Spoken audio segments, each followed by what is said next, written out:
The number 9 is the most famous position in football. The striker, the goal scorer, the person whose job is to stand in front of the opposition goal and put the ball in the net. Several of the best teams in the world have quietly stopped playing with one. Not because they forgot, not because of injuries, because they made a tactical choice. Here is exactly what a number 9 does, and why some teams decided they no longer need one. The classic number 9 has one primary job: score goals. They live in the penalty area, the box in front of the goal, and their entire presence is designed to convert chances into goals. They hold the ball up when it arrives. They make runs to get behind the defense. They finish. In simple terms, they are the end point of every attack. Everything the team does going forward is meant to eventually reach them.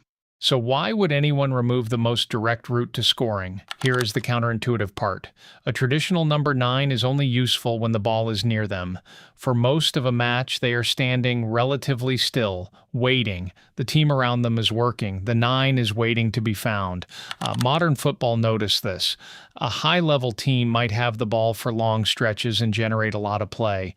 A striker who only operates inside the box is essentially absent for most of that time. You are carrying a specialist who is only relevant for 15 or 20 moments per game. The question became obvious. What if those 15 moments could be created by someone who also helps for the other 75? This is where the concept of the false 9 emerged.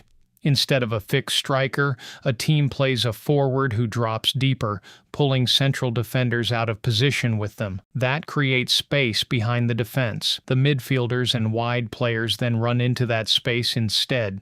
Barcelona used this to extraordinary effect in the late 2000s and early 2010s, with Lionel Messi operating as a false 9. Defenders did not know whether to follow him deep or hold their position. Either choice left something open. The false 9 does not score less, they just score differently and cause more problems in the process. Here is the wrinkle. The false 9 only works if your wide players and midfielders can exploit the space it creates.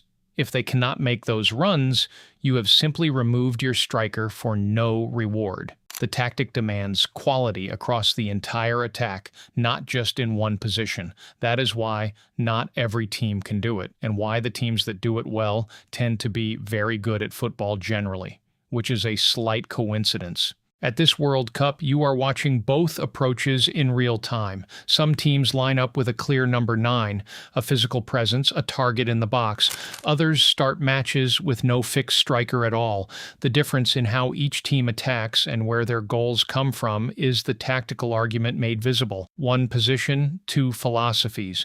The number 9 is either the most important player on the pitch or the one you can afford to remove.